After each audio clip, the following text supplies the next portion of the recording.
Au nom du Père et du Fils et du Saint-Esprit, Amen. Grande joie d'être là avec toi en ce jeudi 8 septembre. Et aujourd'hui, nous célébrons la nativité de la Vierge Marie.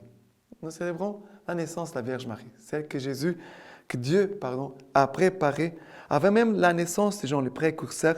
Celle de Marie est une annonce de la nativité de Jésus, le prélude de la bonne nouvelle, la venue d'une fille au foyer d'Anne et de Joachim a fait lever sur le monde l'espérance et l'aurore du salut. C'est pourquoi l'Église nous invite à célébrer dans la joie. L'invite à la célébrer dans la joie. La première lecture d'aujourd'hui de cette fête, c'est Michée, chapitre 5, à partir du verset 1. Et toi, Bethléem, Ephrata, petite parmi les clans de Juda, c'est de toi que sort pour moi celui qui doit gouverner Israël. Ses origines remontent au temple jadis, aux joies antiques. C'est pourquoi il les abandonnera jusqu'au temps où aura enfanté celle qui doit enfanter.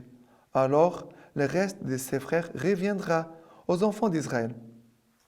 Il se dressera, il fera paître son troupeau par la puissance du Seigneur, par la majesté du nom de son Dieu. Ils s'établiront, car alors il sera grand jusqu'aux extrémités de la terre. Celui-ci sera paix. Alors ici, la parole de Dieu nous parle de Bethléem. C'est cette prophétie qui annonce déjà la naissance de Jésus. Marie, elle a été choisie par grâce de Dieu, préparée par Dieu pour être la mère, la maman de Jésus.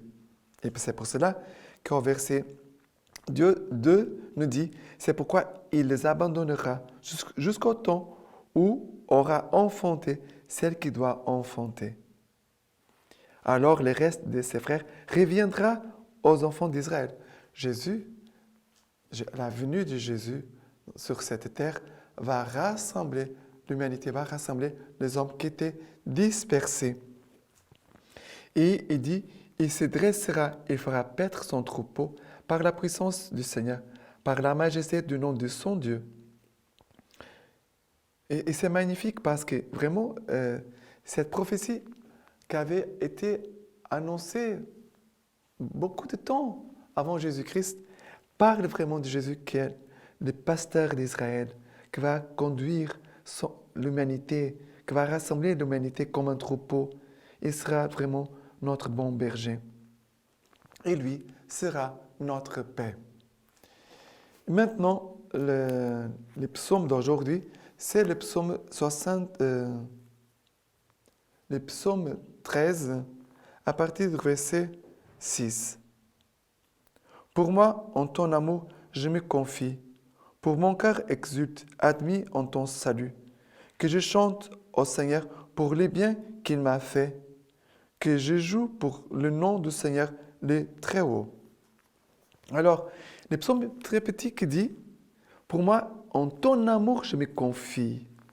On pourrait dire comme des paroles que la Vierge Marie certainement a prononcées.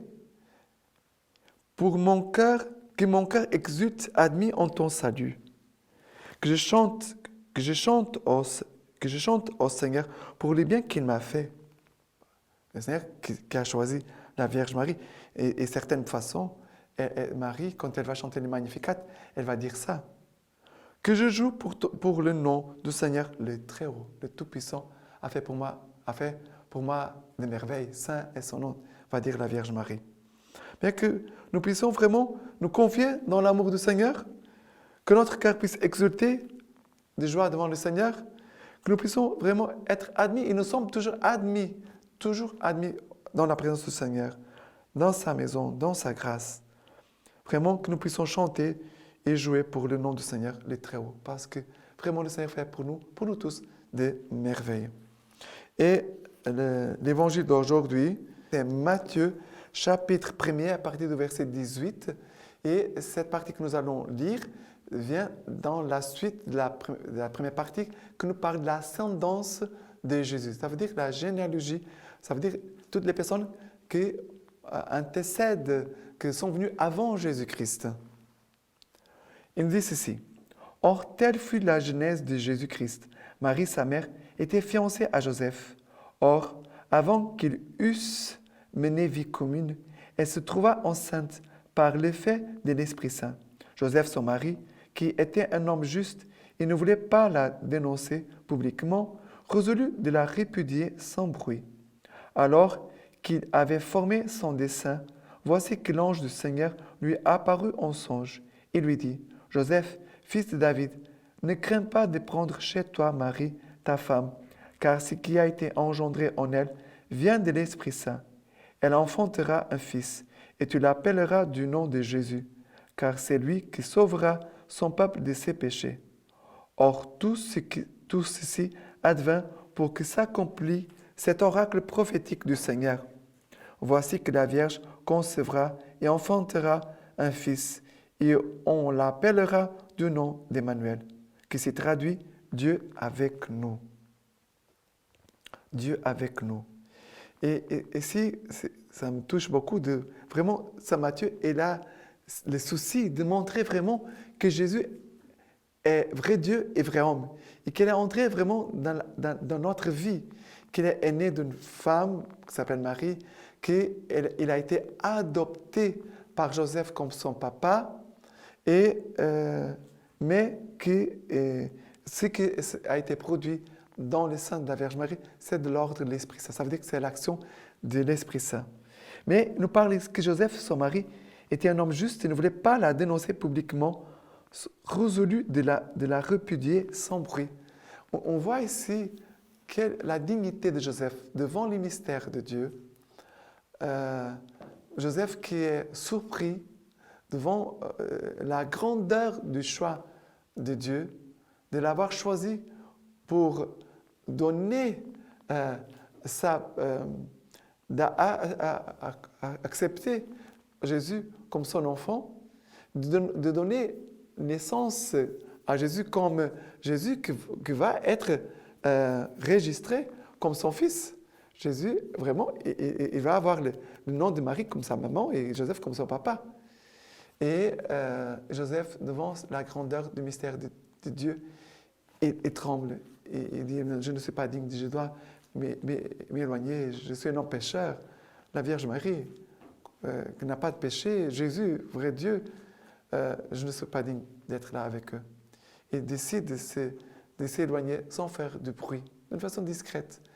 Nous voyons la chasteté, la pureté de Joseph ici, sans faire de bruit et d'une façon discrète, il va s'éloigner, mais en même temps, l'humilité de Joseph, la pureté de Joseph et l'humilité de Joseph.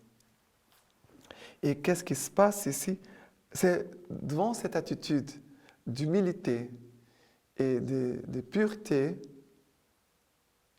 l'ange du Seigneur se manifeste et va parler à Joseph qui va lui dire, « Joseph, fils de David, ne crains pas de prendre chez toi Marie, ta femme, car ce qui a été engendré en elle vient de l'Esprit Saint. Elle enfantera un fils et tu l'appelleras du nom de Jésus, car c'est lui qui sauvera son peuple de ses péchés. » Et Dieu, à travers l'ange, va dire le nom de cet enfant qui s'appellera Jésus. Dieu sauve. Dieu vient pour nous sauver. Et comme dit ici, car c'est lui qui sauvera son peuple de ses péchés. Et Joseph, il entre dans le projet de salut de Dieu. Il est le gardien du projet de Dieu, du projet de salut de l'humanité. Joseph est là tout entier au service du Seigneur. Comme il est heureux, comme nous serons heureux de mettre aussi notre vie, toute notre vie au service du salut de Dieu. Et maintenant, la lecture patristique d'aujourd'hui, homélie de saint André de Crète. Le Christ est l'achèvement de la loi, car il nous éloigne de la terre, du fait même qu'il nous élève vers l'esprit. Dieu s'est fait homme et l'homme assumé et divinisé. Il a donc fallu que la splendide et très manifeste habitation de Dieu parmi les hommes fût précédée par une introduction à la joie, d'où découlerait pour nous le don magnifique du salut, Tel est l'objet de la fête que nous célébrons. La naissance de la Mère de Dieu inaugure les mystères qui a pour conclusion et pour terme l'union du Verbe avec la chair. Et maintenant, je vous laisse la bénédiction par les mains toutes pures de la Vierge Marie. Que Dieu Tout-Puissant vous bénisse et vous garde, le Père, le Fils et le Saint-Esprit. Amen.